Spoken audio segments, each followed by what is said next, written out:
Okay. South Park and Fortnite. Teacher or a family there, it is such a strong community because you're with the same people for almost a decade if it all works out as intended. And so you don't want to put stress on that, and you don't want to drive a wedge between yourself and whatever community you have going on there. And I stopped teaching at Waldorf schools in 2017, so it's been 8 years. I'm still in touch with several of my classmates from my graduate program. I'm still in touch with people who I went to school with when I was a Waldorf student. And so those roots run really deep. And I think that people can be nervous about poking the beast. Wow. Okay. The last question is just, we were wondering if you could talk about one of the reddest of the cult flags, which is exit costs. What do you give up or fear giving up by leaving Waldorf schools? Sure. So in terms of exiting, I think it's a little bit different for whether you're a teacher leaving or a family leaving. Obviously, for families, such a tight community is built up within those 8 years. Particularly when I was a student in Waldorf schools, I joined pretty late in the game, and I would hear about students who'd previously been in the class and had left to move away or go to another school. And it wasn't quite like hearing about someone who had died, but it was definitely like hearing about someone who is like no longer a part of us. Basically, you leave the school, you kind of leave the community. As a teacher, I would say that the most significant exit costs is that my Master's of Education, my teacher training program, didn't actually certify me to teach in a public school. So I could go and get that certification if I wanted to, but I would have to do a lot of extra work. So as my certification is right now, I can pretty much only teach in Waldorf schools. However, the fact that I left a Waldorf school after second grade is a huge red flag. And I've had experiences flying out of Waldorf school, and they, found out that I left after second grade, and, without even asking for the details, they chose not to move forward. So, without revealing too much, where'd you end up? How'd you land on your feet? So, right now, I'm very happy working as a baker. I work at an artisan bakery. I'm in the bread department. I make bread. It's awesome. I love it. Oh, love that. It's much less stressful than baker. it was. Amazing. Maggie, thank you so much for coming on the show, for sharing your story, for being open to speaking with us. If Nothing people wrong want to being a come baker. visit you at the bakery, I mean... I do post my bread, emotional support bread, on Instagram. It's emotional.support.bread. Like, the healthiest post-cult story I've ever heard. Like, what a fairy tale finish.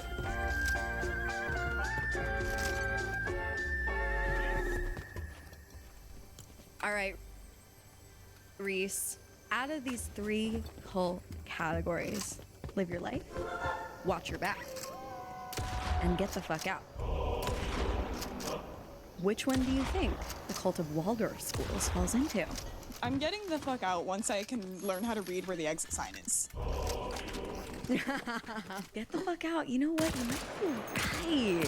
Like, school is something I really don't mess around with. It's true. And this is just like such a filthy origin story. You know what I mean? Like, Steiner, what a jerk. It's not far enough away either. Like, even if all of these schools are no longer teaching all of Steiner's anthroposophical principles, what they are teaching instead is not substantial enough to justify their existence, in my opinion.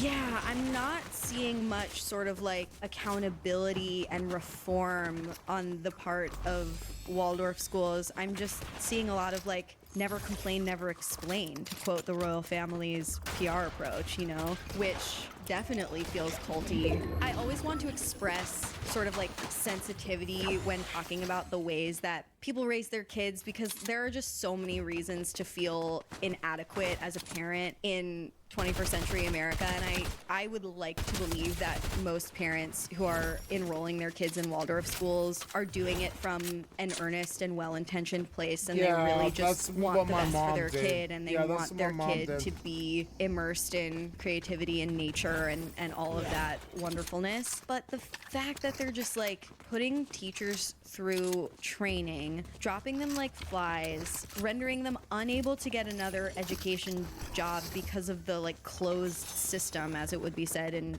cult discourse, of their training, it's all so icky that maybe you're right. It maybe is like a get the fuck out light a little bit. I think there are good qualities about it, and I think that it operates under a very attractive picture, but I just don't think that's what it is. Yeah, and I'm sure plenty of listeners will disagree, and just a reminder, or, you know, if you're tuning in for the first time, you couldn't already tell, this, like, live your life, watch your back, get the fuck out level system is imperfect, it's subjective, it's just a way to talk about the risks and stakes and consequences on the table for these individual everyday cults, and we aren't the authority on that. We're calling it as we see it, but from the perspective of just like regular humans. I'm honestly of the maybe controversial belief that even social scientists who formally study cults in academic institutions don't have the supreme power to determine when an everyday cultish group is get the fuck out level. You know, like this stuff is subjective. We are bringing our own biases to this, and so I don't know, not to sound preachy, I wanted to give a bit of context because I know that these education topics can be delicate. Yeah, I feel a lot of parallels between people who might be interested in something like this and people who might be drawn to a cult like free birthing, where it's really just the result of there not being a sufficient alternative. We're all just doing it for the first time, and the circumstances under which we're doing it are changing every day, and a lot of the time, just like the stakeholders can't or aren't interested in keeping up with the needs of the communities they serve. And I can't really blame people for seeking an alternative to that, but I can blame Rudolf Steiner for being racist and starting a cult that takes advantage of that. Totally, and we can distribute blame to maybe those in leadership who uphold his vibe. Well, I expect that discussion will unfold in probably our Instagram comments about this episode. Do follow us at Sounds Like a Cult Pod if you have respectful feedback and want to contribute to this conversation. We appreciate your listenership. And with that said, that is our show. Thank you so much for listening. Stick around for a new cult next week. But in the meantime, stay culty. But not too culty.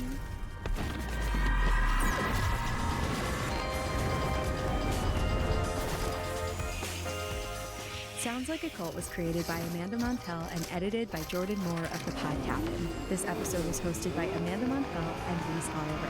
This episode was produced by Reese Oliver. Our managing producer is Katie Epperson. Our theme music is by Casey Cole. If you enjoyed the show, we'd really appreciate it if you could leave it 5 stars on Spotify or Apple Podcasts. It really helps the show a lot. And if you like this podcast, feel free to check out my book, Cultish, The Language of Fanaticism, which inspired the show. You might also enjoy my other books, The Age of Magical Overthinking, Notes on Modern Irrationality, and Word Slut, A Feminist Guide to Taking Back the English Language. Thanks as well to our network Studio 71.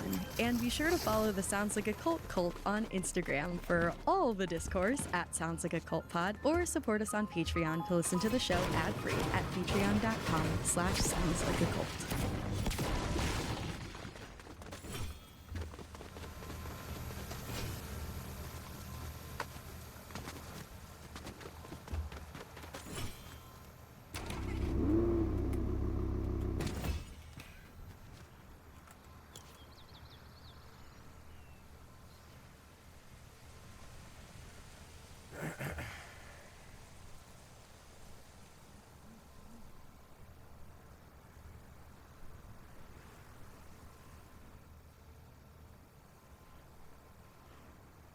Hey, it is Sarah here. So in this video, I wanted to talk about my experience with sending my child. Do you see how they all sound like Valley Girls? They all do.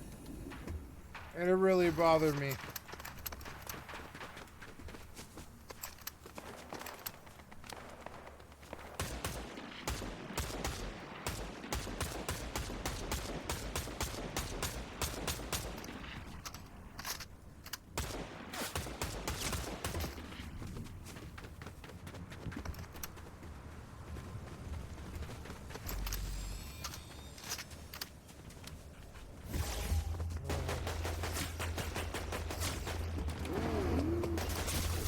What?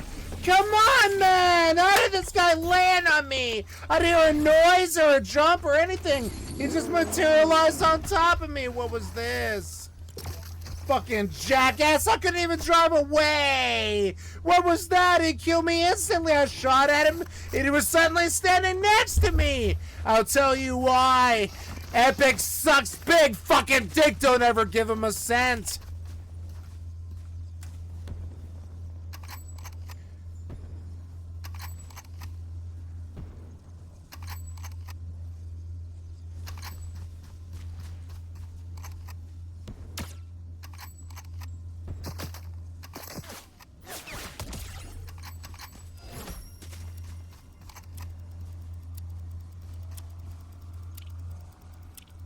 What the fuck was this? I was driving away and he shot me in the head 16 times because he's fucking cheating, piece of shit cocksucker. Fuck him.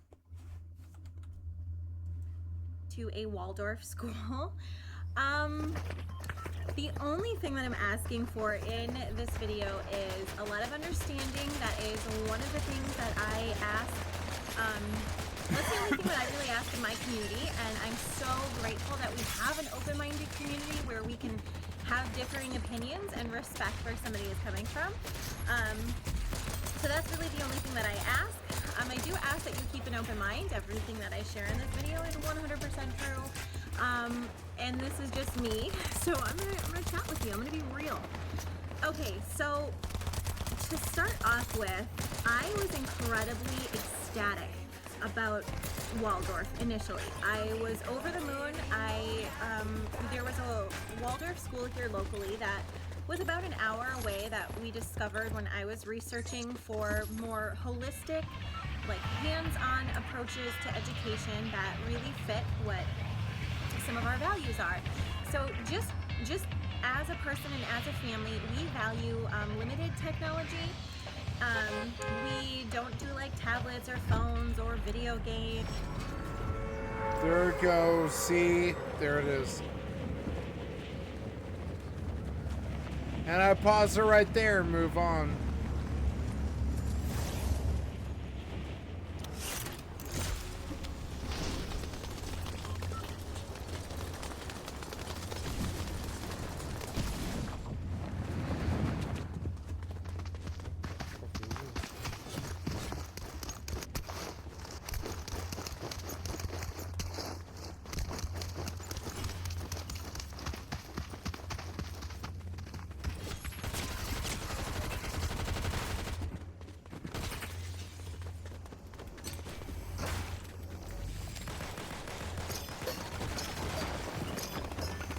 Ooh.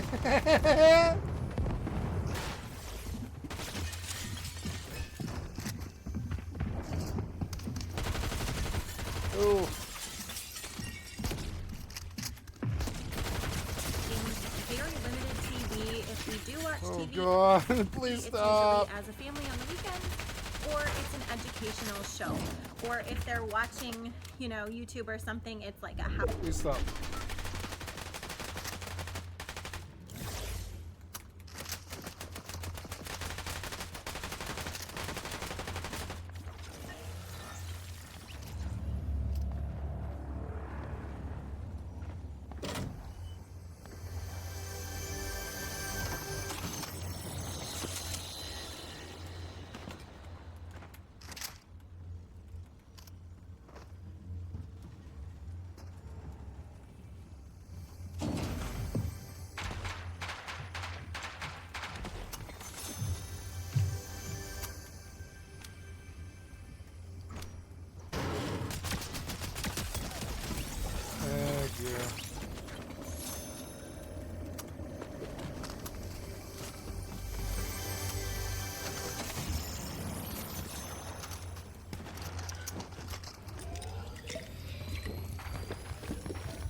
5 down, 26 up.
Five down, 14 up.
Okay, 6 down, 5 up.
Seven down, 3 up.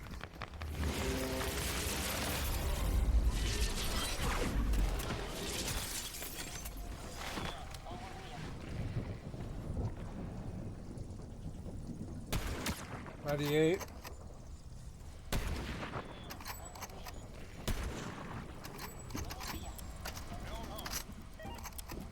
Oh, 98.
gonna die because of default.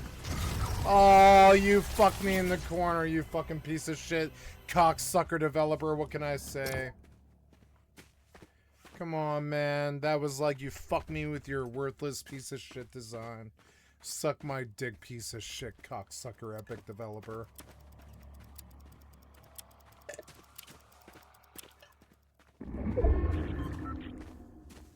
Well, I would have got first, but the piece of shit developer had to jack me to my fucking face. What?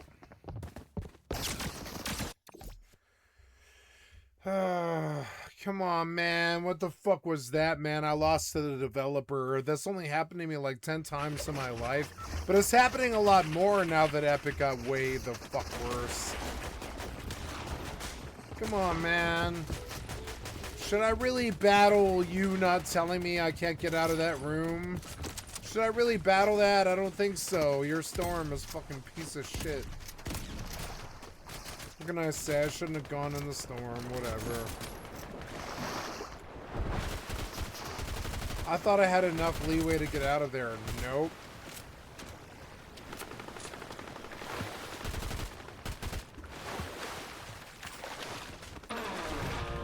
So I threw away a third place because Epic sucks that dick. That big fat dick. Oh.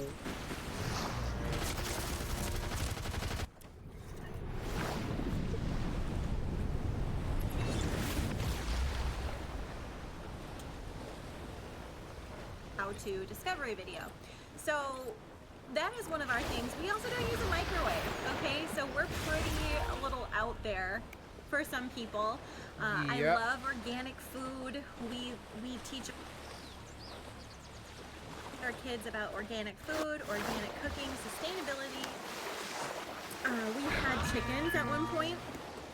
When we lived down in Missouri, we had like 94 chickens. So, you know what I mean? So like this is just a little bit of background to help you understand our family. So when I was, and my son is very intelligent, but he just does not learn as well in a traditional school setting. So I saw the website for this local school. It was like about an hour away.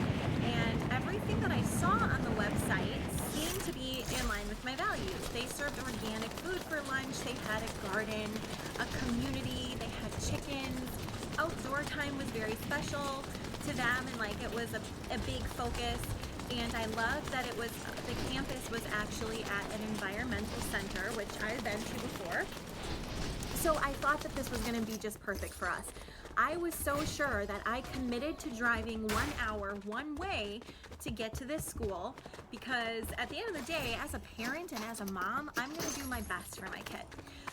So one of the first things that I noticed when I, after I had the enrollment discussions for admissions, was I got a sheet of paper that I had to sign, and that really didn't throw off any flags. I was just like, okay, well, they just are obviously very serious about their no technology rule. Like, the sheet of paper that I got was very, like, there is none. This is a signed contract. We're very serious about that. They also required quite a bit of volunteer hours. I think it was like between 40 and 50 hours. Don't quote me on that if you're looking at the local school here. And so anyway, so I just thought, again, it's a small school. They emphasized on their site about the community aspect. So I was just fine with it. So my son starts going to school there. Oh my gosh, it was so beautiful. We drive up, and it's this idyllic setting. It's serene. It's in the middle of these big woods in this environmental station. It's just so charming. Okay, it's like so charming and just perfect and picturesque. And all of the schools were kind of old-timey classroom. None of the digital stuff that they have nowadays. None of like, posters or anything like that. It was all just old classrooms in this environmental campus. The old school desks and all of that. And so I really, at first, when I was touring the campus, I didn't see anything that threw me off. Our very first day, the one thing that I kind of did start to notice, though, was that I got the feeling like it was, the community was so tight, it was almost like cliquey, where I felt like if I wasn't in, I was out. You know what I mean? Are you ever around those groups where you feel like if you're not in their little thing, like you're just an outsider? it was very apparent to me, like after talking to some parents, and that and they were like, well, when are you planning on doing this or this or this? And I was like, oh, I don't know. And you can just tell, like, some of the looks and stuff. And so I knew people who had sent their kids here and loved it, and so I thought, I'm just imagining this. So my nanny and friend was with me that day, and the first thing that really kind of threw me a little bit was their initiation ceremony. And it was just a little bizarre for me. And I consider myself a kind of out there person. I'm also a feeler. Like, I'm a very, you know how you get like feelings or like those gut, like, ugh. I'm a very feeling, intuitive person. This is who I am. I can sense different things, and sometimes it doesn't make sense, but I've learned, especially over the last couple of years, to embrace that. So for some reason that I couldn't put my finger on, as I'm watching this initiation ceremony that was just bizarre, and they had songs and just this weird like little ritual, something was off about it. Now, I ignored that because it went off in here. It was like, ugh, like something, I still don't know what it was about that ceremony, but something was off. And I ignored it. It's thought, Waldorf. Oh my gosh, That's I'm what being it. ridiculous. That's what's off. I felt really, I just felt like I was being a crazy person. And my No, son it's continued you. to attend the school. I'm sorry, it's not you. And he experienced some, I don't know what to really call it. This is where it gets a little bit weird for me to talk about, and I've never honestly shared this with anyone other than my husband, my mom, and one other person who specifically asked me about the specific school. She's a local friend, and she asked me about it. I had told everybody that we were going to this school. I was so excited and so sure that I vlogged and blogged about it, and I said that how we'd found the perfect school, and I've never shared any of this, and certainly not publicly, but I feel like given the information that I thought about this school, I felt incredibly misled, because what I thought was going to be this very innocuous learning environment that was holistic and just really like unbiased, you know, like away from the agendas and the core math and stuff in public schools. So what I thought was this very like unbiased curriculum and method of learning. When I started to dig deeper, I found out that it was anything but unbiased. And what I found was lying underneath the core and curriculum of the Waldorf type of school. I had to make this video, especially as a person that is faith-based. You know, there's a difference between spiritual and faith-based. I'm not going to say religious. I'm not a religious person. I am a faith-filled spiritual person. Now, there are different types of spiritual. You can have like the spiritual out there, woo, tarot reading, crystal ball type of people. Okay, that's spiritual. I am spiritual in the faith-filled way, and I identify with that. Now, maybe if this is not a value that you have, I would say then this might not matter from here on out. Or if you're a person who doesn't care about that, that's fine. But if you are looking for an education that truly is unbiased and just natural and not brainwashing your kid in any way, then I would consider reading or listening on. And I will share the link to my post below with the resources that I found. Because at the end of the day, I'm going to share my honest experience with you here. I'm kind of giving you some background here before I go forward, because the next part gets a little personal.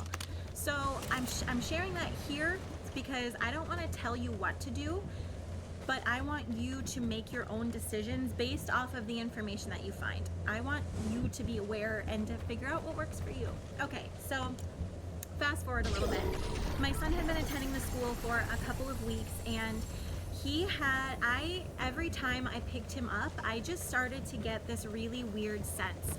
I had no evidence whatsoever of this. It was just a really bad, really weird feeling. And the only other time I gotten this feeling, and to be totally honest, was when I had done paranormal investigating with a paranormal investigating team in a home and place that has been confirmed to be I'll say like a haunted place, okay? So I had this weird feeling, this gut feeling, like it was just, I don't know how to explain it, but I kept putting it out of my head. I was like, what the heck? Like, no, this is fine. This is great. They're feeding him organic meals.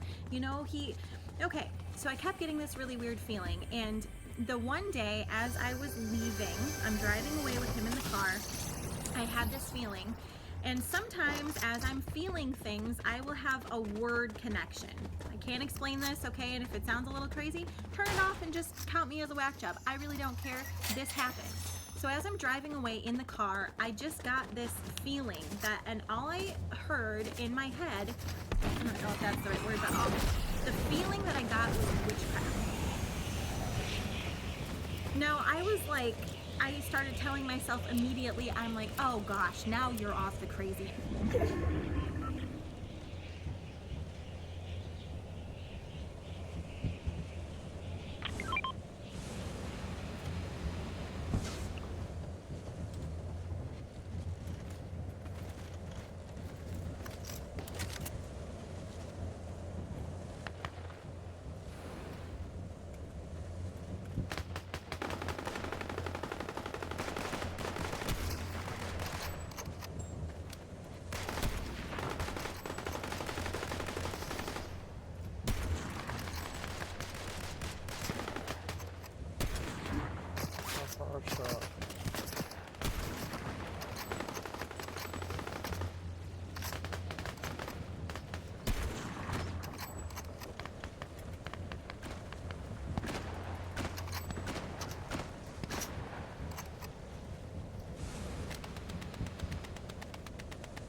Okay, guys, 2 down, 5 up.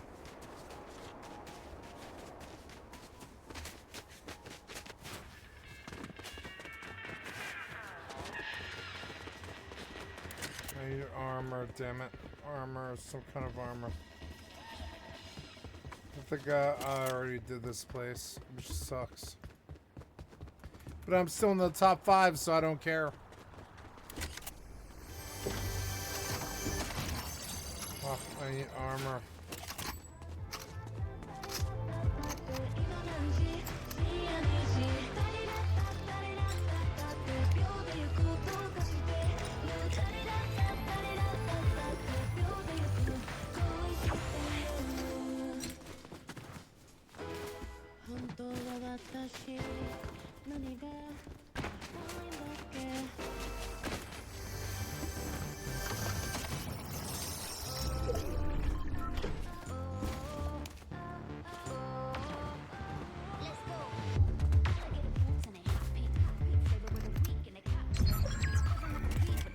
Heads up now.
Oh god.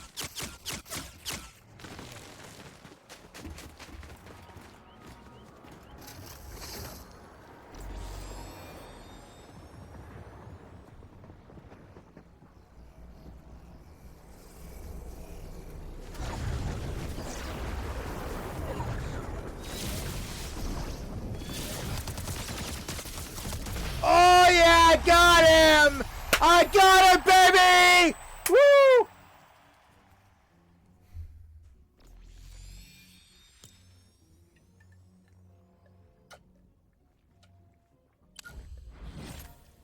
And I got them all! Win!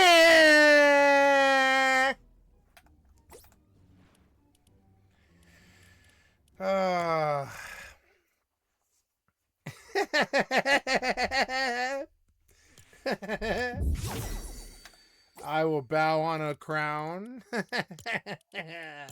You should see me in the crown. I'm a log, you fucking clowns. One line, one line.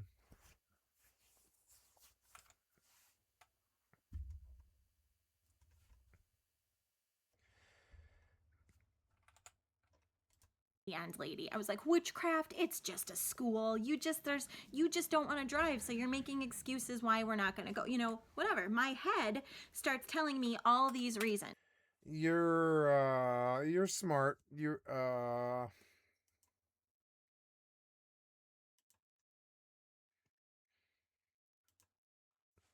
I'm clicking this video, nothing's happening. I'll try something else, I guess.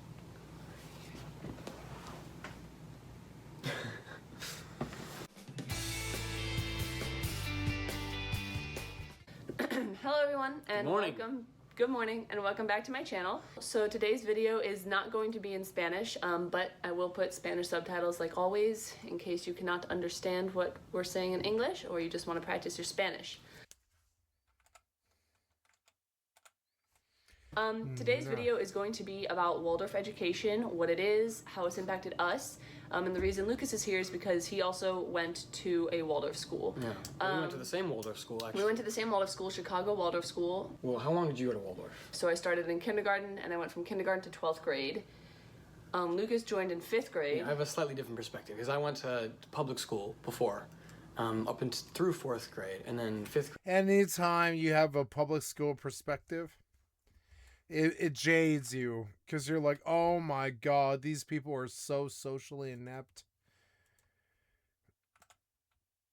Grade to 8th grade, I attended Waldorf school, and then I came back again after attending a public high school for 12th grade at Waldorf. Yeah. But anyways, the reason I wanted to do this video is because My friends are a lot like this. That's like a Waldorf girl, and that's a Waldorf boy. And my friends are a lot like that. I'm like that too. I get along with the Waldorf kids, yeah. I feel like there's a lot of misconceptions out there about what Waldorf is. Yeah. So yeah, we're just gonna tell you guys. Waldorf is just a 3-week main lesson book that teaches you something really deep about something. It's not bad and it's not good. But if you leave it, you don't have those social connections anymore, which is kind of cultish. It's a little bit about what kind of education it gives you, how we feel prepared in the real world, Works and for yes, me. everything like that. So the first Waldorf school was founded in 1919 in Stuttgart, Germany. Yes. By a man named Rudolf Steiner. Rudolf Steiner. Now, Steiner believed that while every child is obviously unique, there are specific patterns of development that everyone goes through. For example, One might remember Steiner in Final Fantasy IX. That's pretty much him. Yeah, like that guy is Steiner, that's him. No, I'm just kidding. he believed that until a child starts losing their teeth, which is around the age of 6 or 7, the main focus of that child should just be coming into their own bodies, playing, and just being kids. So all throughout kindergarten, You know, you play outside, you play in the dirt, and there's actually like Waldorf toys that are very like specifically, like if you look at the toys, you're like, oh, that's It's a Waldorf that's toy. a Waldorf It's a wooden toy. car where, you know, there's A wooden- like little... You got toys and silks, like Yeah. fake swords, wooden swords. The wooden swords are like a Waldorf like Staple. icon, like Yeah. literally, yeah. So the end of kindergarten ends with this big like puppet show, and you all create puppets, and then you come up with this story. I remember ours had something to do with rescuing a great white eagle from an evil magician, and then you perform it for the parents. And anyways, you graduate kindergarten, and then you go into first grade.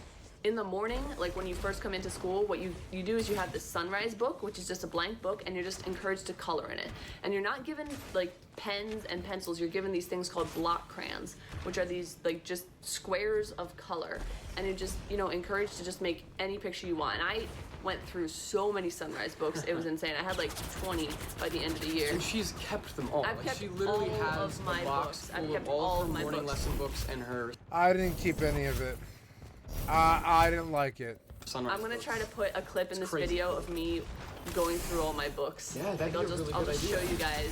She's returning back to Chicago. Yeah, I'm gonna go back to Chicago, so I'll do a Oh, little. we're in Toronto right now. I don't know if you guys Yeah, know. I'm we're not in telling you Toronto. exactly where, but We're in Toronto.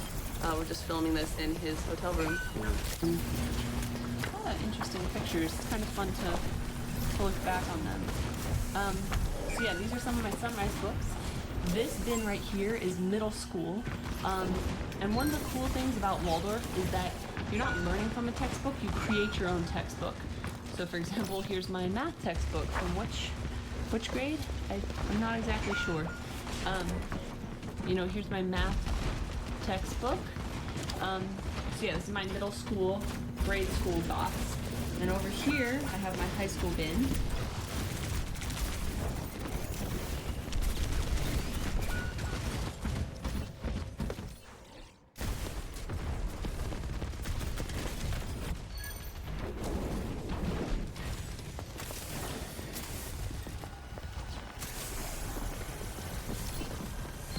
And you know, you still create your own textbook. So we have There it zoology. is. That's main lesson book. Yeah, that I did a lot of that.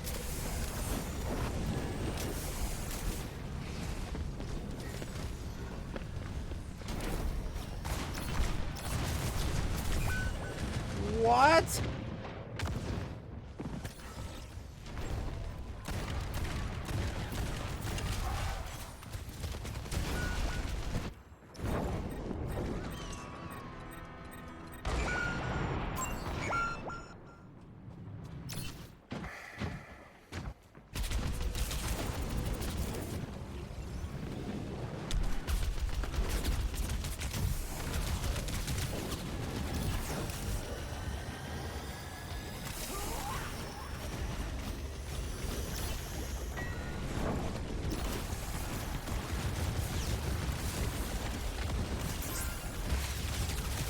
textbooks. This bin right here is middle school. And one of the cool things about Waldorf is that you're not learning from a textbook, you create your own textbook. So for example, here's my math textbook from which grade? I'm not exactly sure. You know, here's my math textbook. So yeah, this is my middle school, grade school box. And over here, I have my high school bin. There it is. That's the main lesson book, yeah.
And you know, you still create your own textbooks. So we have zoology, Russian literature, Greek geometry, biochemistry. You see how she has memories? I don't have anything because I don't care. It sucks, but permutations, combinations, and probability. I remember that class. Yeah, that one's hard. Yeah. That was a fun class. Yeah. But yes, all of these books are based off of the classes you take, and the classes are in accordance with the Waldorf curriculum. Now, the curriculum itself is very different from a public school curriculum, obviously. So it works in a block system. So each How many blocks semester, are in each year? you might get like 10 he is so much like my drummer. Is scary. He's so much like my drummer, Will Duncan. And she's so much like my friend Allison. It's fucking scary.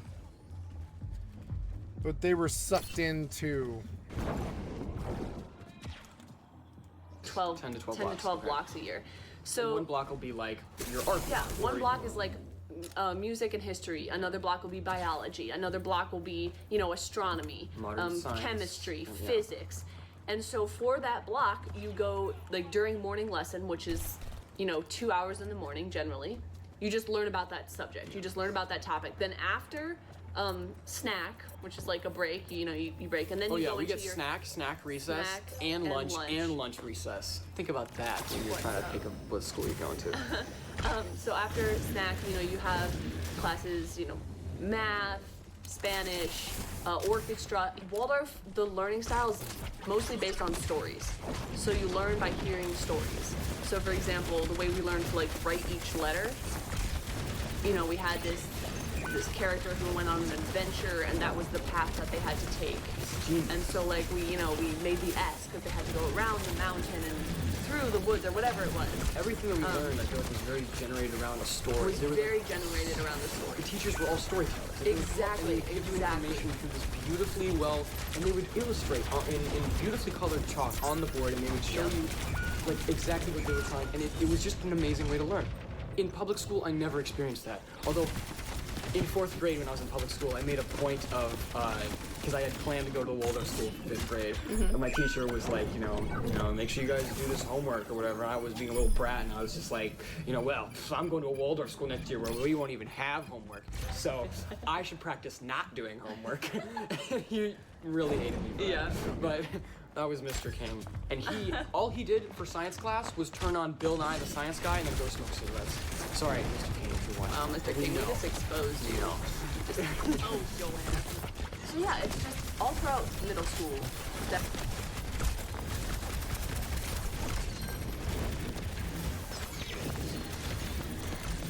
That's kind of what you're learning is based off of stories and imagery and just imagination. And not only did I go to Waldorf school from middle school, but I actually watched my little brothers go from a public school to Waldorf. And just watching like their change in their drive to learn and the way that they saw school, like before they never wanted to go to school. They would like have to be dragged out to the car. And now it's like they were excited to get there, to see their friends and to learn these things and hear the stories that the teacher had prepared for the day. You know, like it was just going there to like watch a play almost, but also learn something out of it. Yeah. You know? Yeah. So we did a live stream a couple days ago asking you guys for some questions about Waldorf education. I'm just gonna go through some of the questions that we received. So we're just gonna read some of them off right now. First question, is Waldorf from ages 4 to 18, or is it just high school or middle school? So it varies. It depends. The Waldorf school we attended, CWS, had a high school, so it was actually pre-K through 12th grade. But I do know some Waldorf schools that are just kindergarten or just middle school, and they don't actually have a high school. Second question, what is unique about Waldorf education? How is it different from other alternatives, including public schooling or homeschooling? So I've done both public and homeschooling before.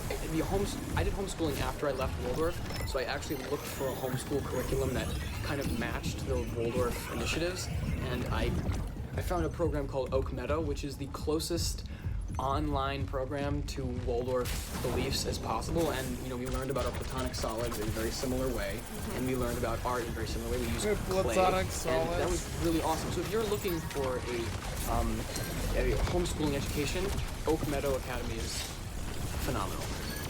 For public school, I didn't know anything different at the time that I was doing public school. I was in public school from pre-K all the way through 4th grade, and you know, I didn't really like the experience with my teachers in particular. I had some really great teachers. Miss Chavira, my 2nd grade teacher, was so cool. She actually had us learn algebra by making us think it was like secret thing, because we were in 2nd grade, she's like, you guys shouldn't be learning this, but you know. Oh, that's so cute. 2 plus X equals 5, guys. We're like, 3, and she's like, you're doing algebra. We're like, what?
And so like that made me like P.O.T.G. bitch! You know, like, she actually taught in a way that I would come to see as a style that Waldorf teachers actually like to pick up.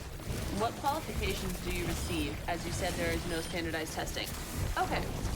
So here's the thing, there is testing. You take the Iowa test, you take ACTs, you take SATs, you take the PSATs, and Waldorf does help you with standardized testing. It's just not focused on standardized testing. And it's nothing like the public schools, because I went to freshman year at a public school, Sen High School, and they even made you do they made you do like tests that were not required by the state. There was this park test that we all protested, so we all just BS'd the entire test. I had a friend who wrote the lyrics to every song he ever knew in the essay question section. But yeah, no, so Waldorf does have standardized testing. So it's not like, oh, how are you even graded? There's no numbers. There's no nothing. Well, there It's weren't any just- grades for the first few in middle years, school. yeah. In middle school, you don't get grades. She's a Waldorf kid. He's a public school guy. You just get like evaluations, and the teachers say, you know, this is what I think you could work on. This is what you're doing great. You just get like written evaluation. And let me just say this: a lot of people were like, oh, but how does Waldorf prepare you for college? Colleges love Waldorf students just because of the novelty. Because Novelty and the individual yeah, they're drive to curious. They're like, learn. what is Yeah. Waldorf? So coming from a Waldorf school, it actually does look really good on your transcripts getting into college.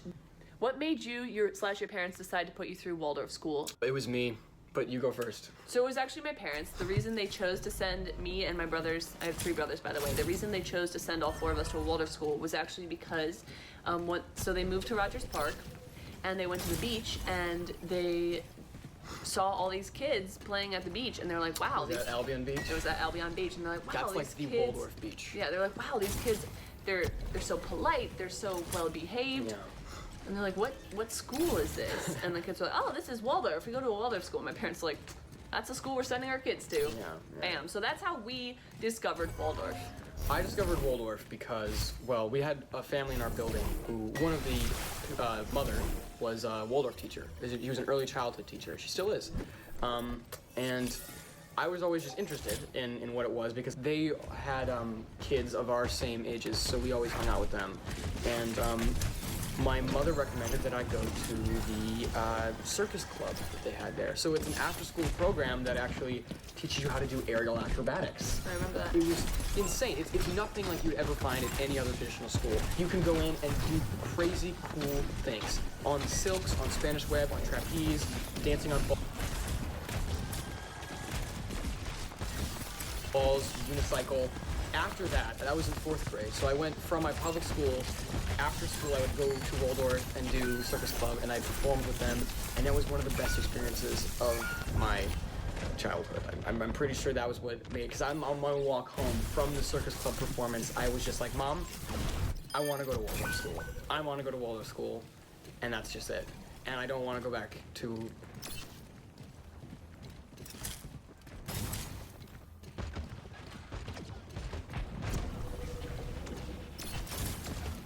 It reminds me of my drummer Will so much.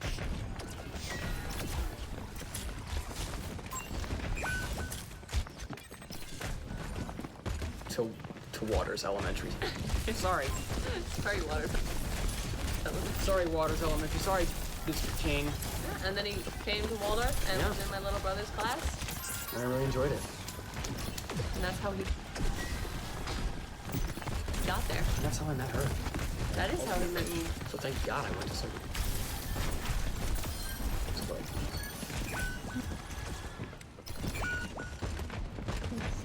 Alright. We had Eurythmy. Eurythmy. Oh, if you don't know what eurythmy is, Eurythmy is... it's hard to...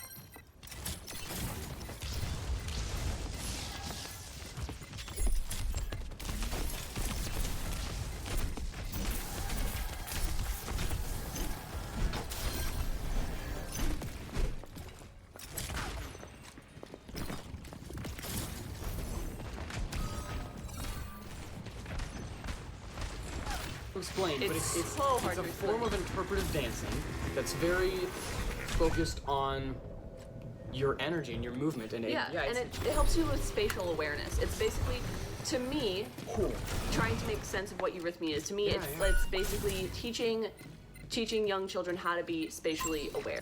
I think that it was a very enriching experience without even knowing it, because I know everyone in my class freaking hated eurythmy. That's one of the Waldorf staples. You just dislike eurythmy. Like that's like just one of the things. You had to wear ballet slippers. It was all. And these silks, and but it was so much fun to hate it. And now that I don't have it, I'm like, wow, I really looking back on it, I'm like, it did me some good, and I appreciate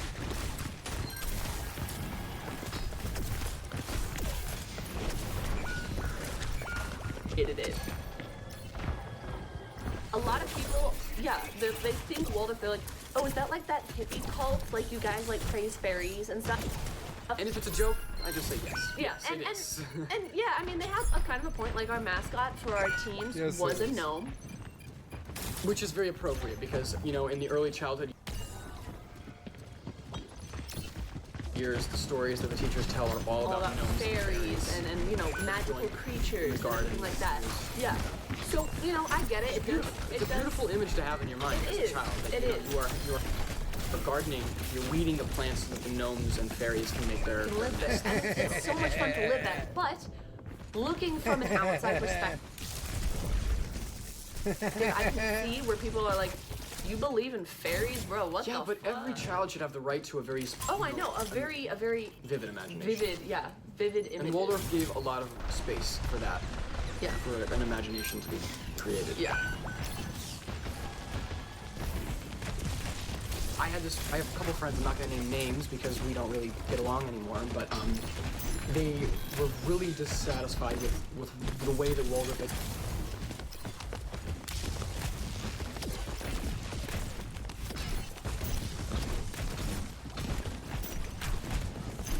education handled their handled mental disability. And from my friend's experience who had ADHD, you know, the rhythm was going to fix it. And I don't think that was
very appropriate way to handle ADHD or dyslexia or any of the other challenges that some of the students I worked with faced.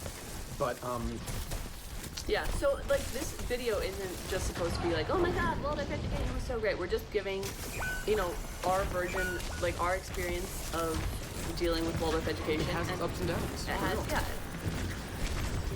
This is the biggest drawback I think about Waldorf. Yeah, so my mom is a Waldorf teacher. Not because she was... Which is saying something though, Yeah. because it's, yeah. Oh, and she loves teaching, and she loves the Waldorf education, but the reason she originally became a Waldorf teacher was because we couldn't afford to go to Waldorf. And Waldorf teachers like have discounts for their students. And it's expensive. No, they get free tuition. Free tuition? Yeah, my mom got free tuition. That's for why my 4 mom started kids. working at the school. Yeah. No, it's like around 20,000 I think a year. For high school. For high school. Well, I'm pretty sure. I'm gonna double check. I'm gonna talk to my We'll give mom. you the When exact I talk to my mom. Exact numbers on the bottom of the screen right now. Yeah. But yeah, it's really expensive. But here's the thing, it's only expensive in the US. In Germany, Right, it's apparently, free. you still have to pay a little bit for like, you know, fees and things, but it's not outrageously expensive. Well, yeah, that's the thing is we don't have to pay for our books and stuff. All those materials are supplied to us after we paid the tuition. But yeah, no, that is one of the biggest downsides about Waldorf is that it's so expensive. Now, there are scholarships, so that's a possibility, but it is kind of Look at this video try to fucking load.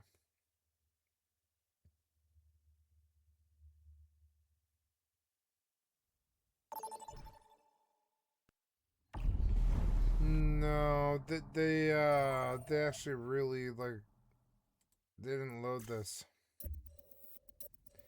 I like these Waldorf people, but,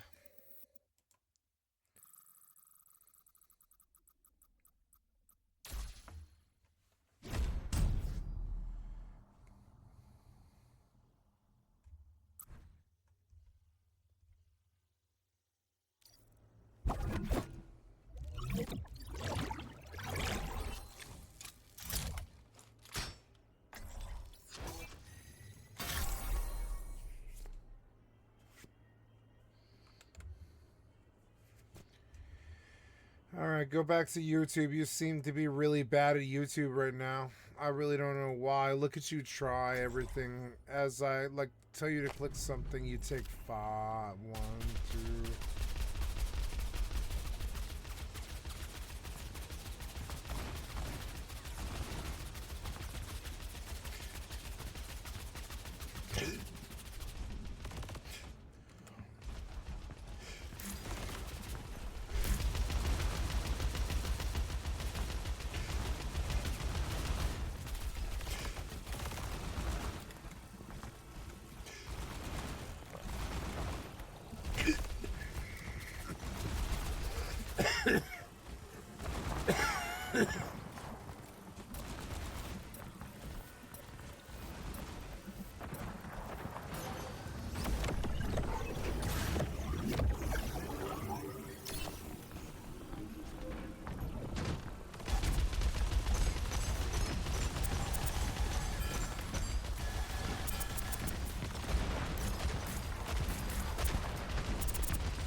In the early to mid 1990s, a young man in Cornwall, England named Richard James managed to change electronic music from a genre that was rigidly confined to nightclubs and maybe the occasional cheesy TV or film score.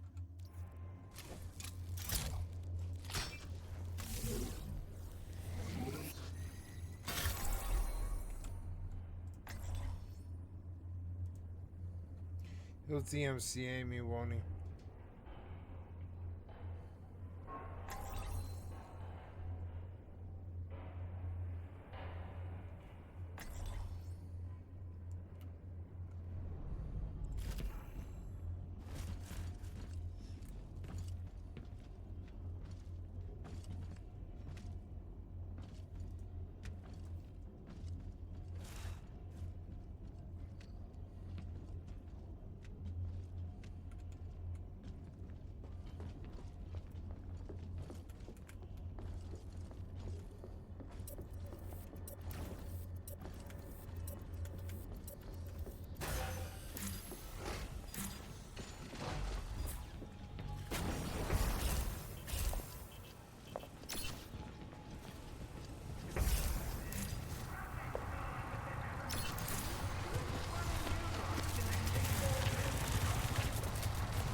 fucking headphones died.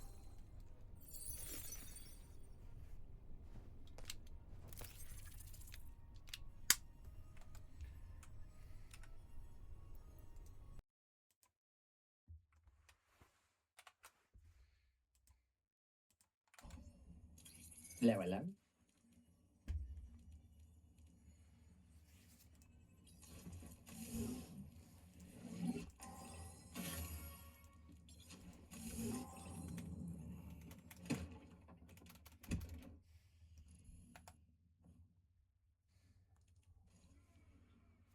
What was that? I'm gonna go piss. I have no idea what that was.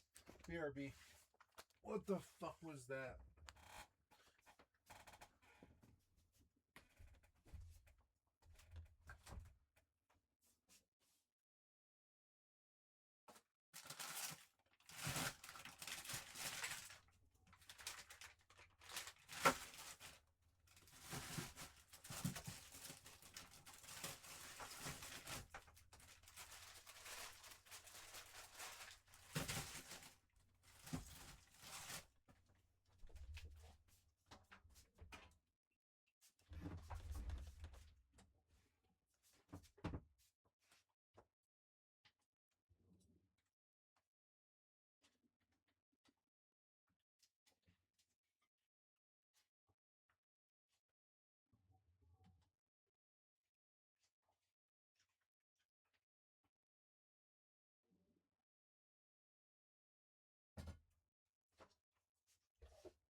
Hi, kitty. Hi. How are you? I woke you up. I'm sorry. I didn't mean to wake you up. You're good.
Chocolate's so good.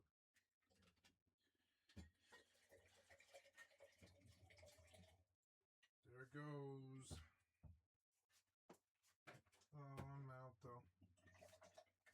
Well, that thing goes in, I guess.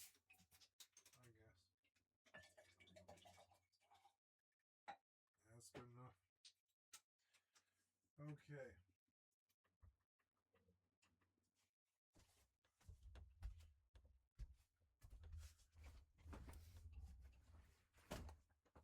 Okay, guys, I stay very up. I'm sorry, I stay up very late tonight. You know, it's a Friday into a Saturday. I stay up very late tonight. I'm going to play some Stadium Quick Play just so I remember.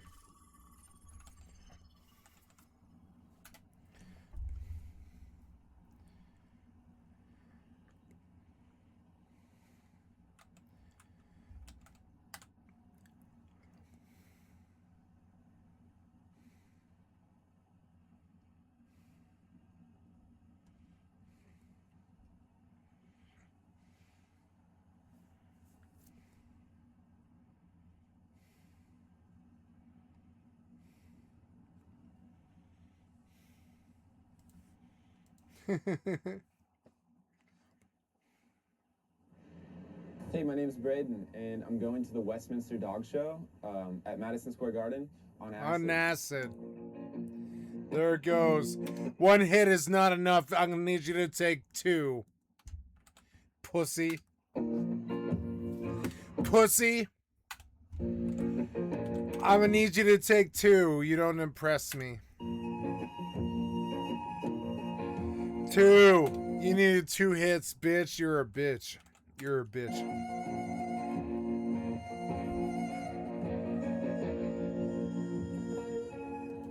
See you guys tomorrow, or later today. Whoa, look at that smoke.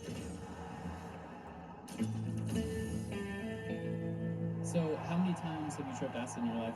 0. 0. Times. Today's the first time. But Oh, never mind. Today's the first time. Never mind. Never mind. I think he's lying. never been to a dog show either, so it's 2 firsts. It's two new things for me today. There's actually going to be 986 dogs competing today.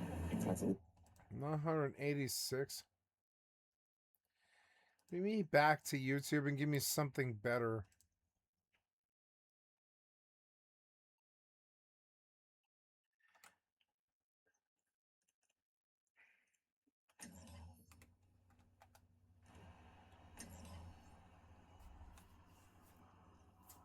Wait, you can get levels from this? I didn't know that.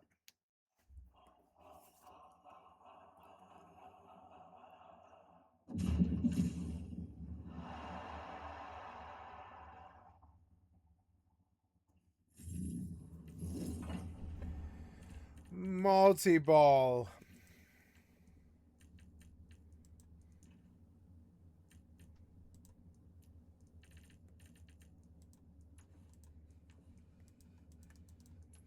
They changed everything. Multi-ball.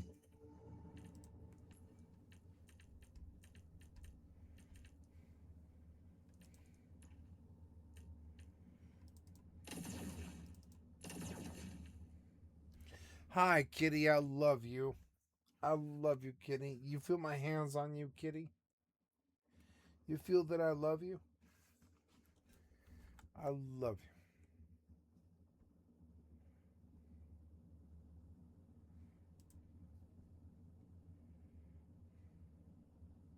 Why are you smoking in the mall? I'm Memorial Hilton. I can do whatever I want, bitch.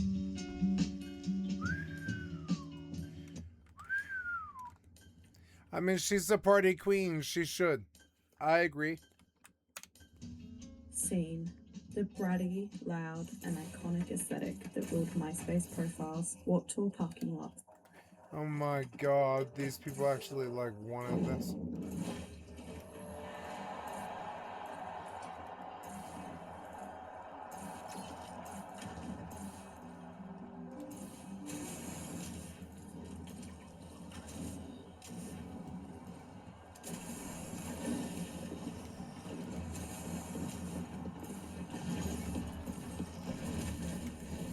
What? I complete covered. I got killed immediately. Oh.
I'm lost.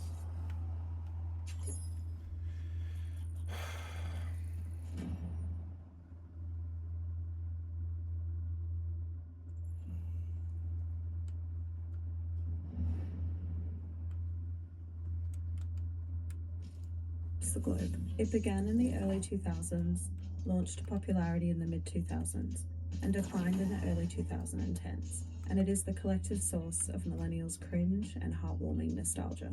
Whether you lived through it, or you've seen it on TikTok, or you're just discovering it now, I hope this video can help you try to dissect it right down to its core. As in all my videos, we're going to look at how this aesthetic came to be, its key clothes, accessories, hair and beauty trends, its other key visual identifiers, and its eventual decline in popularity. Let's just get straight into it, there is so much to cover. Background. In the early 2000s, something was happening in the hardcore metal scene. Among the sea of black band tees and mosh pits, a new kind of fan started to emerge. Girls in hyper-stylized outfits. They were called scene queens, a derogatory label for girls who apparently weren't really there for the music, but just to put on a fashion show. But this wasn't the beginning of flamboyant fashion in hardcore music. It was more like a resurgence. Let's just rewind. Since the dawn of metal, there's always been this kind of gatekeeping. I love energy fashion. around looking authentic. In the 70s and 80s, that meant looking tough, gritty, masculine, anything else and you were just a poser. But then glam metal blew that rule book to shreds. In the early 80s, bands like Motley Crue, Warrant, Twisted Sister, Poison, and Bon Jovi strutted onto the scene. They were not only fusing hard metal riffs with pop ballads, a big no-no, but also doing it with big hair, tight pants, and full faces of makeup. The metalhead purists were furious. They were messing with a sound, and more importantly a look, that you just don't mess with. But hair metal said, actually, no, you can be metal and campy.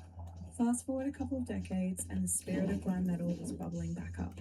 By the late 90s, most hardcore bands and metal bands were still clinging to the masculine uniform, baggy jeans, skate shoes, band tees, but cracks were beginning to form. In San Diego's hardcore punk scene, Justin Pearson of the Locusts started blowing up in avant-garde, almost theatrical looks. Around the same time, sasscore bands, like the Blood Brothers, were serving screamo with queer-coded lyrics and campy performances and styles. And then came something called fashioncore. Born on the West Coast, this was a movement within the metalcore genre, which was basically a fusion genre that mixed punk and metal, and fashioncore really pushed style to the forefront of metal bands. 18 Visions really started it by using eyeliner and nail polish and flat iron straight hair or super stylized hair and gothic or kind of horror-themed outfits, and then bands like Betrayed, Bleeding Through, and Avenged Sevenfold followed. It was polished, it was femme, it was everything traditional metalheads hated. But it caught on, and scene kids are largely seen as fashioncore's evolution. Because from there, the floodgates opened for fusion genres and their often flamboyant fashion. The 2000s were basically chaos in alternative music fashion. Metal in particular went through a lot of the fusion genres. Metalcore went mainstream, and bands like Killswitch Engage, As I Lay Dying, and Bullets As I Lay Dying recording clean vocals and catchy melodies.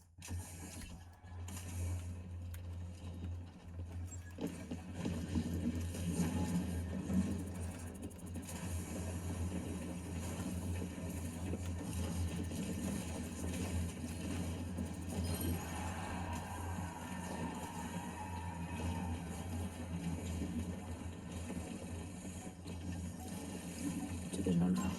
Deathcore also arrived, which blended death metal with metalcore. Think Job for a Cowboy and early Bring Me the Horizon. Electronic core threw synths into the mix, which really shook old school metalheads to the core. Think Attack Attack and Asking Alexandria. And then there was crunkcore, that wild blend of crunk hip-hop, screamo, and metalcore, which brought us 303, Broken Side, and Hollywood Undead. Crunkcore was basically engineered to be hated, and to be honest, it pretty much was.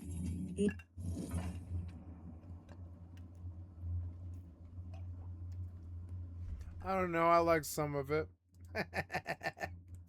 So dumb. Emo and punk wasn't safe either.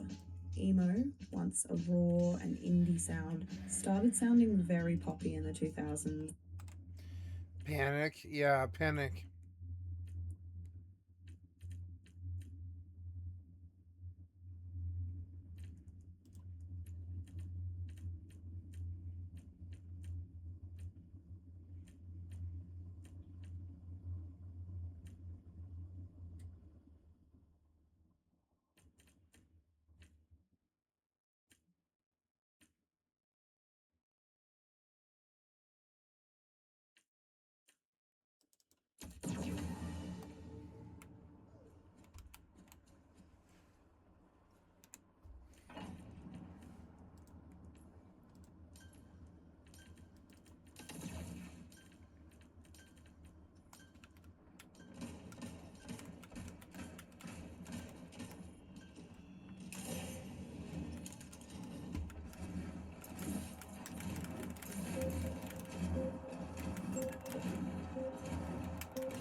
punks and just exploded in popularity. This did have a massive impact on scene, as many scene kids identified with the emo subculture as well.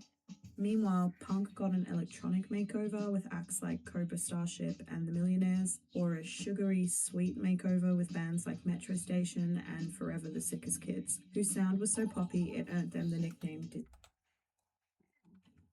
You know, melodic, you mean melodic?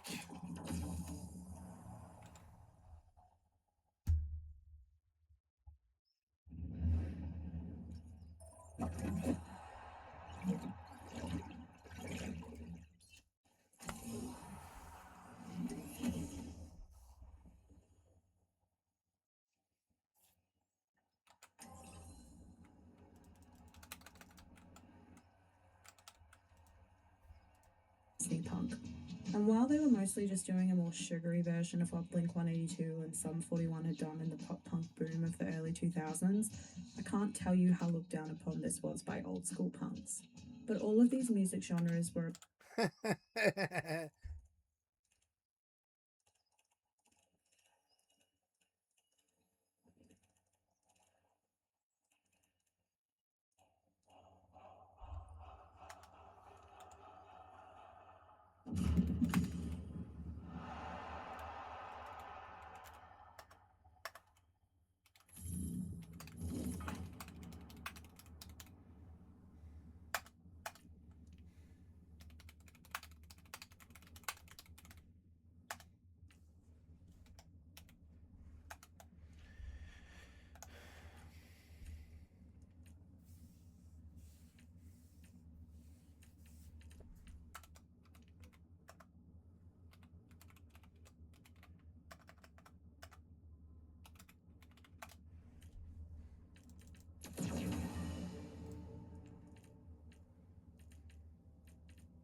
part of the scene subculture. Scene was all about mixing what wasn't supposed to mix, genres and styles. A hyper-stylized aesthetic wasn't really allowed in these kind of metal alternative fashion scenes, but that's what made scene rebellious.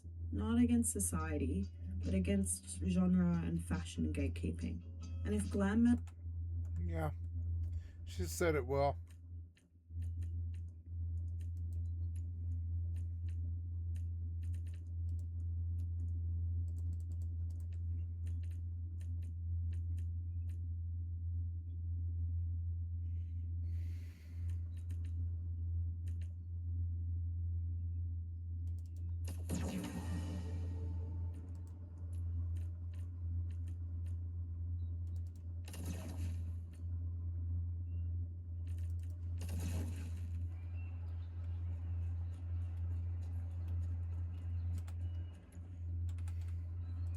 Metal 20 years prior cracked the door open, scene kids kicked it off the hinges.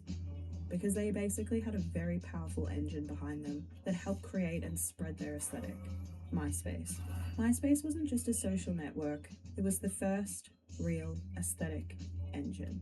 Users could customize everything: backgrounds, playlists, profile pics, top friends, colors, GIFs, animations. Your profile wasn't just a profile, it was an aesthetic statement. And for scene culture, that visual freedom was fuel. At the same time, MySpace music made it easy for users to discover new bands, especially the ones that mainstream outlets ignored. So aesthetics were really formed alongside growing cult followings for undercover bands, and this made it easy for alternative girlies to become icons. Enter the scene queens, the clear rulers of MySpace. These were people like Audrey Kitching, Hannah Beth, Jack Vanek, Amore Hilton, Raquel Reed, Zoe Suicide, Kiki Cannibal, Amber Beale, and yes, even Jeffree Star. Dear Diary, I wish there was more than two genders. Some people really want it. They dated band guys, hung with them at the Warped Tour, and also sold their own merch and did meet and greets. They curated followers, then known as MySpace friends, in the thousands, which was a lot back then, and they were kind of influencers before influencer was even a word. They created looks and lifestyles that were so desirable they were imitated by millions of scene kids all over the world. Because yes, thanks mostly to MySpace, the scene aesthetic spread like wildfire. Kids from suburban US towns to cities across the world could all access the same fashion, music, and digital community. Similar subcultures popped up globally: Shamata in China, floggers in Argentina, Pokemon in Chile. And they all shared that same chaotic, maximalist, genre-blending energy. So much so that by the late 2000s, everyone knew what a scene kid looked like. Ridiculous to some, aspirational to others, but instantly recognizable, and to this day, unforgettable. So let's break down the aesthetic in a lot of detail. Clothes. So you guys know the drill by now. I always like to contextualize fashion influences and aesthetic before breaking down specific pieces. It just gives us more of a deeper understanding. But the thing is, there are so many with scene. You guys.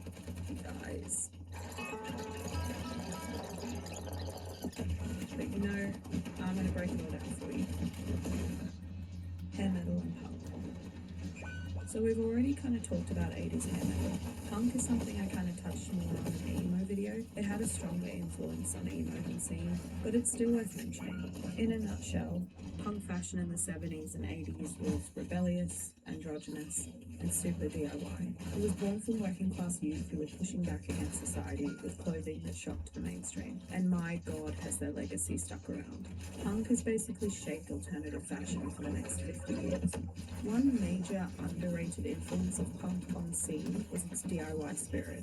As many punks simply couldn't afford or didn't want to buy new items, so much of their look was handmade and done themselves.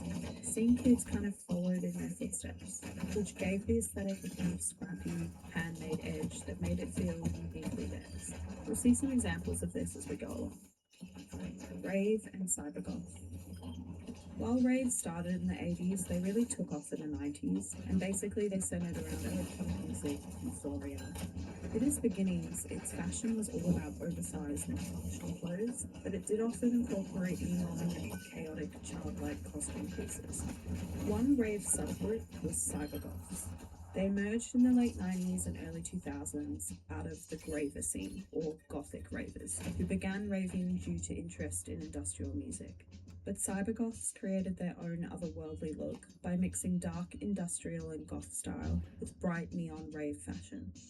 It spread online in the early 2000s, and while their look made them look too spooky for ravers and too neon for goths, this mishmash of influences, neon colours, and just a hint of rebellious alternative subculture made them perfect for scene.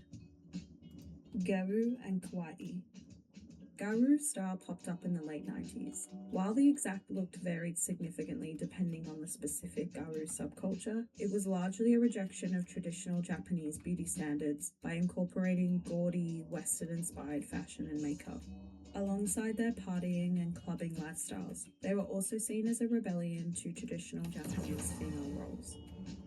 Kawaii, on the other hand, is a Japanese cultural phenomenon all about cuteness. Born from 70s youth culture, manga, anime, and icons like Hello Kitty, Kawaii celebrates innocence, pastel colours, and playful accessories. Scene took big notes from decora fashion that layers childlike accessories, clashing patterns, and colourful chaos. Hot topic, or really emo. Scene kids loved emo. There was just a ton of crossover, especially thanks to, you guessed it, MySpace. Scene Queen Hannah even said in an interview with Nylon recently that it was the emo subculture on MySpace that pulled her into the scene world. And no conversation about emo and scene fashion is complete without mentioning their Hot Topic. I've already covered the history of Hot Topic in my emo video, but here's a quick rundown. Basically, Hot Topic started in 1989, and by the early 2000s it was the place for all teens to get band merch, dark fashion. It wasn't just a store, it was a community. Bands did signings, played live music, and hung out with fans there. Since both emo and scene fashion were sold there, it's no wonder people got them mixed up. And yeah, visually, they were very similar. Scene kids often started out in emo and sometimes called themselves emo. These aesthetics were definitely forward, but there were key differences. Emo fashion was darker, moodier, and leaned more dark. That makes sense because emo music came out of the hardcore punk scene in the 80s. Scene fashion, which was not tied to any one music genre but to many, was brighter, louder, more eclectic. Its connections to electronic music made it way more ravey, and its love for Japanese aesthetics made it more childlike. Scene kids wore things that emos never would. Too cheerful, too neon. Hip-hop. The influence of hip-hop on scene is surely in part due to the popularity of punkcore. But also, more broadly, hip-hop just dominated youth culture in the 2000s. In the early to mid-2000s, it was the blingy and over-the-top hip-hop fashion that influenced dominant aesthetics like bling. This trickled down to the scene aesthetic. So let's just recap. Scene fashion, as far as I can see, took inspiration from hair metal, punk, Hot Topic and emo, rave, cybergoth, Japanese street fashion, and hip-hop. That's wild. This list probably isn't even complete. But here's the thing. Scene kids came of age at a very specific moment in time, when the internet gave them access to an endless feed of global fashion, music, and style. So, like the fusion music genres they were listening to, they took all of these style elements, mashed it together, and made something totally new. That's the legacy? I think that's the magic. So now, let's break down specific items. Tops. No scene outfit was complete without a t-shirt that was loud, bright, and usually covered in like a quirky, nostalgic print or a cartoon character or a childlike motif. Band tees were also big too, just like an emo, but there was a difference. Emos usually wore dark, neon t-shirts, while scene kid band t-shirts were kind of more neon. This was partly because a lot of metal and metalcore bands at the time were releasing merch with cartoon monsters and Dayglow designs. I'm sure old school metalheads were not thrilled about this. Band tees had always been dark and serious, and scene kids, I guess, kind of turned that tradition on its head. Then we had hoodies, again something shared with emos, but scene hoodies were almost always colourful, often featuring the same cartoony, chaotic prints on their t-shirts. The hoodie was a staple in broader 2000s mainstream fashion, just a classic normcore item, but it has also been a big part of hip-hop fashion since the 70s, so it does make a lot of sense for scene. Bottoms. The skinny jean was a cornerstone of the 2000s scene aesthetic, creating an androgynous style across all genders. They had long been tied to alternative music scenes, especially 70s punk and 80s metal, and the 2000s silhouette took influence from that big top, slim bottom silhouette from glam metal in the 80s. Think oversized hoodies or t-shirts on top, skin-tight denim below, sometimes in bright colours. And then the tutu, an essential piece for scene queens. Worn by ballerinas since the 1800s, tutus became shorter, puffier, and more symbolic of delicate, idealized femininity over time. Made of tulle, a fabric long linked with bridal wear and formality, tutus represent beauty, innocence, and delicateness. I really can't think of another skirt that is more iconically feminine in the West as the tutu. Dance scholars have noted there's this romanticized vision of a tutu-clad ballerina, which remains a universal sign of perfected femininity, which is probably exactly why scene girls subverted it. Think Madonna in the 80s, pairing tulle skirts with lingerie. Think Yohji Yamamoto's Red Bustle by Nick Knight in 1986. Think Rei Kawakubo's 2005 biker and ballerina runway show for Comme des Garçons, with pink tutus clashing against tough leather jackets. Scene girls were doing something similar, mixing metal and punk elements with hyper-feminine tutus to subvert expectations. I mean, look, it might not have been that deep, but I do think having all these elements mixed in here does mean they created something kind of bratty.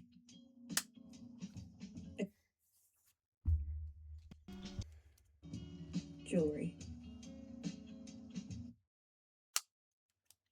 A lot of it.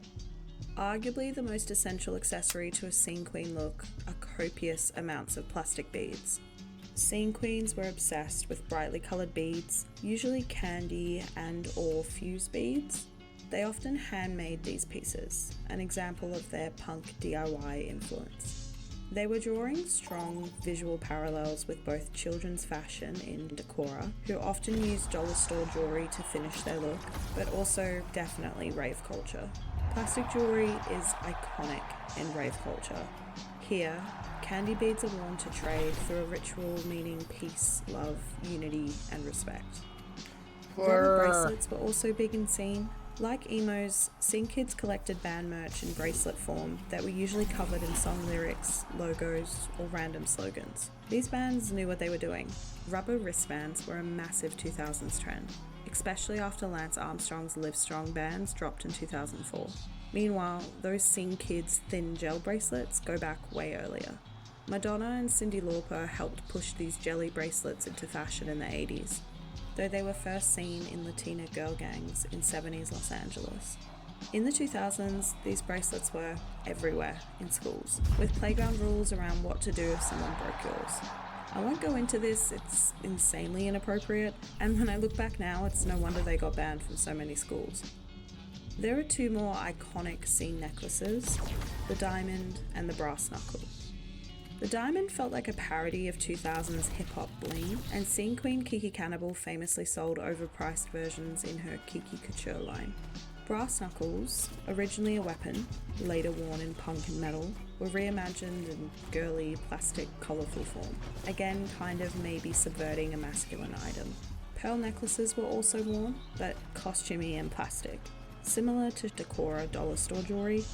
And if we want to get deep about it, and I know you do, by the way, pearls are a historic symbol of wealth and aristocracy, which I talked about more in detail in my 2000s preppy video. Making them look so trashy and cheap and seen was kind of punk. Then you had edgier, emo, punk influences, studded cuffs, dog tags, razor necklaces, terry cloth wristbands, and piercings like snake bites, nose rings, and gorges. All of these had roots in earlier punk and metal scenes who were either subverting expectations by creating fashion from commonplace objects, or trying to shock the mainstream with more provocative and edgy looks. Belts. Seam belts were more of a statement than they were functional. The most iconic were studded belts. Black studded belts were a staple punk item, worn slung over skinny jeans, and were later picked up by emo kids in the 2000s. It seemed kids were different to emo kids, and they also loved pastels or checkered versions or bright neon versions. White belts were another classic item. These trace back to 90s sasscore and fashioncore, a moment in alt music where bands dressed just as loud as they sounded. White belts became so tied to that look that some people even called sasscore the white belt scene. And then there were the blingy buckle belts, big, shiny and bold. They pulled inspiration from Western wear, but also from hip-hop fashion in the 2000s, where massive, blinged-out belt buckles were status symbols and a big influence on the McBling aesthetic. Shoes. Converse and Vans were staples for both emos and scene kids combined. They've been a massive part of alternative music fashion for decades, and particularly for scene and emo kids thanks to their involvement with the Warped Tour. But where emos mostly wore black versions, scene kids wore neon and mix and match pairs. They were often scribbled on, which if you ask me is reminiscent of punk DIY styles. Knee-high Converses also became really popular, a re-release from the 80s, and these could be considered kind of similar to tall combat boots which were popular in historic punk and metal fashion. Rave fluffies were absolutely essential to a scene queen. Originating from podium dancers in Ibiza in the 90s, they were also worn by cybergoths and garu girls.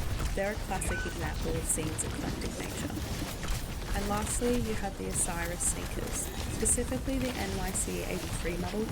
Originally designed by skater Dave Mayhew, who was also behind the infamous Osiris D3, the NYC 83 exploded in popularity for its chunky silhouette and outrageous colours, but took a lot of inspiration from 80s hip-hop high-top sneakers, which at the time were also adopted by hair metal musicians. In the 2000s, while skaters were hating it, scene kids were loving it. It was the perfect mix of metal, hip-hop, and excessive, impractical style. Glasses. Scene kids loved shutter shades, a type of sunglasses that were first seen in the 50s, made a comeback in the 80s, and were revived for mainstream fashion in the mid to late 2000s after Kanye West in his 2007 Stronger music video. Shutter shades also had a big moment in crunkcore thanks to Soulja Boy. So the outrageousness of them and the fact that they were linked to hip-hop, crunkcore, and partying culture, and were always stocked at Hot Topic, made them perfect for scene. Scene queens also wore many sunglasses that were popular in broader 2000s fashion.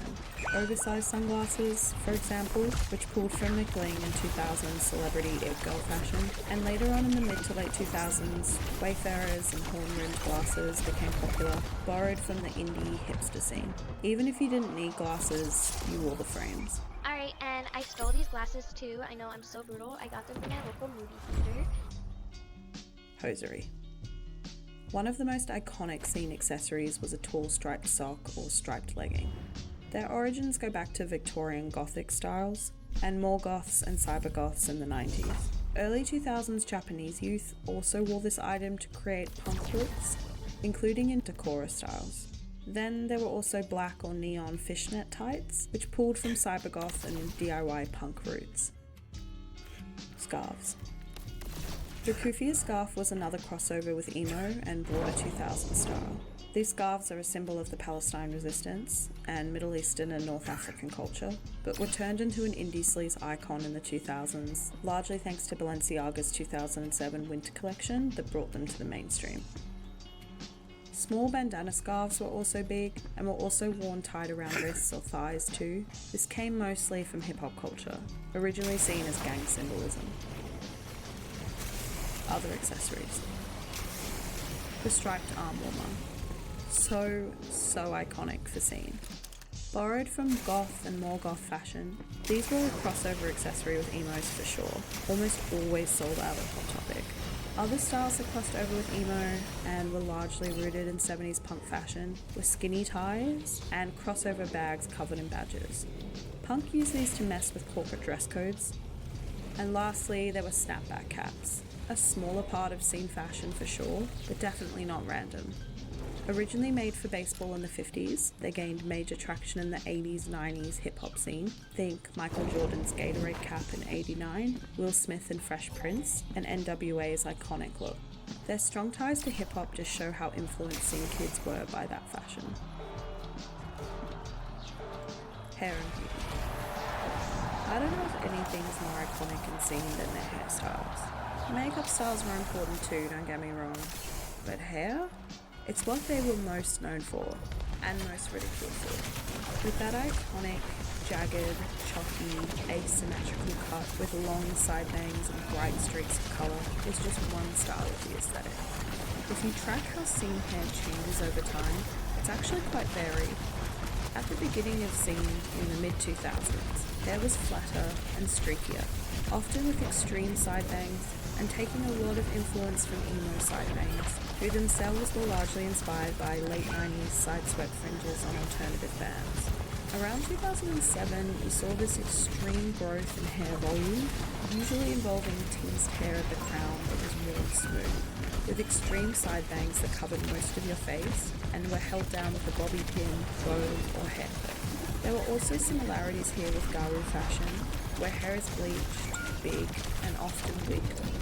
With scene fully in the mainstream by 2008, scene kids began marking their style with stiff peacock feathers at the crown of the head, paired with long straight extensions, or tendrils. This bold look was extremely similar to the 80s glam metal silhouettes. This year you also saw a lot of the gunshot wound hairstyle, which was spiked in the back, flat bangs in the front, and had strong ties to gothic and punk spiked hair. 2009 was the peak of volume, and it came in a heart shape at the crown of the head. Patterns and symbols in hair was also massive. The most famous was raccoon hair, horizontal, high contrast stripes, sometimes bleached, sometimes neon. Other shapes and symbols were sometimes hand-dyed by extremely talented scene queens, or just added using extensions from Hot Topic. For male scene kids, asymmetrical long flat hair with long side bangs was iconic. It was apparently first created by 18 Vision's bassist, Javier Van Huss, a hairstylist as well. He was inspired after seeing the haircut on a poster of the band Orgy. After the 2010s, and as the subculture began to decline, scene hair volume significantly decreased. As we moved into the Tumblr era, styles became more focused on intense side bangs and full heads of brightly coloured hair. Manic Panic Dye was the go-to. It's possible that rave culture, especially cybergoth, inspired this bright, exaggerated, often synthetic hair look, but scene queens often dyed their hair themselves, which was also similar to punks in the 70s, who often DIY'd bright hair colours into their looks. Hair accessories were just as important as styles throughout. Giant hair bows, sometimes comically oversized, were iconic throughout the aesthetic, pulling directly from kawaii fashion. By the late 2000s and into the 2010s, thin elastic headbands worn over the hair became trendy, influenced by broader indie sleaze fashion, and possibly 80s style headbands as well. And of course, no scene queen look was complete without a sparkly costume tiara, an it-girl staple from the 2000s McBling era. In scene, it was more subversive, like the tutu. It clashed hyperfemininity with punk and goth styles. Just like hair, makeup was dramatic, gaudy, outrageous. Scene queens were some of the OG beauty influencers and often used YouTube tutorials to help the aesthetic spread. Like emo, there was tons of black eyeliner and eyeshadow, but scene often wore it in a round shape around the eyes, which, combined with the hair, earned them the nickname raccoons. Guyliner was also a big thing, often leading to mockery for male scene kids, and black nail polish was an important beauty trend as well. All of these trends have roots in early punk and goth makeup styles. The dark vibe on women and the fact that males also wore a lot of makeup challenged mainstream assumptions about traditional gender. Scene kids and emo kids were arguably doing a similar thing, but scene makeup, while yes, again very similar to emo, was different in that it also embraced all these bright colours and quirky symbols. It often used bright eyeshadows and patterns and symbols on the eyes that matched their hair, and neon nails, so many neon nails. Using the most artistic 2000s beauty products of the day, typically from MAC, it was common to see full-on dramatic and costume-like makeup that blended influences from drag, garou, and goth. It all added to the cartoonish, larger-than-life vibe that defined the aesthetic. Other visual cues. Symbols, motifs, and art. Scene fashion was defined by chaotic, quirky motifs. Think diamonds, dinosaurs, bats, crowns, cassettes, skulls, stuffed toys, rubber ducks were a thing for a while. These were printed across shirts, pants, accessories, and everything in between. A common thread amongst all of these symbols was that scene had this love for childlike and infantile motifs, which I think comes straight from Decora and kawaii influences. Patterns like checkers, stripes, leopard print, and zebra were also really popular. Combined, they made a visual riot. The color palette was a bit easier to track. It was basically just black mixed with anything bright or neon, which was similar to cyberblock. There was something very 80s about all this color and chaotic patterning, which would make sense. It was the 2000s, and fashion tends to repeat itself every 20 to 30 years, and 80s styles in general were having a massive comeback across broader late 2000s trends in general. Scene art, which was also considered emo art, was another key motif. I did talk about this a bit more in the emo video, but basically it's jagged, pencil-like line work with stick-thin bodies, large heads, and exaggerated anime-style eyes was just iconic. It seemed to be influenced by artists like Tim Burton and characters like Elle from Death Note. Brands. Scene Kids embraced characters that balance cuteness with darkness. Children's franchises like My Little Pony and Pokemon were hugely popular, embraced for their whimsy and nostalgia, but no character was more important than Hello Kitty. First created by Yuko Shimizu in 1974, Hello Kitty grew with the rise of kawaii culture and exploded in the West in the 90s and 2000s, due largely to increased trade between Japan and Western countries, and a growing interest in Japanese media during this time. Think Pokemon, Sailor Moon, and so on. During this period, Hello Kitty products became insanely profitable and covered just about anything. Seriously, from toys, school supplies and stickers, to jet planes and theme parks. She also had many key moments in fashion, including being essential to the iconic bold and campy brand Heatherette in the early 2000s, as well as being featured on Torino Tarantino jewelry, which became a very important piece of jewelry for scene girls. Since her popularity grew, Hello Kitty was especially embraced by alternative subcultures. Not just scene kids, but emos, goths, punks, and so on. There was something subversive about it.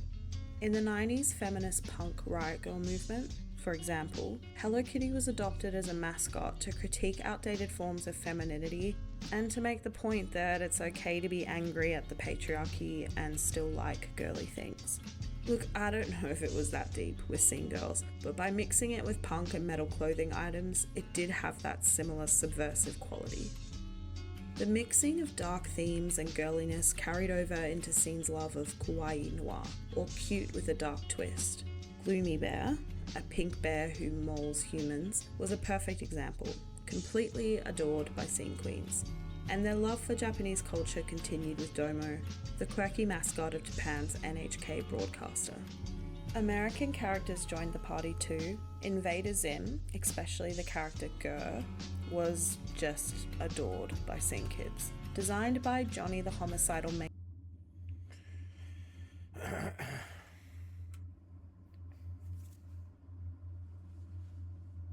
Okay, guys, I'm going to bed. I'll see you tomorrow. Goodbye.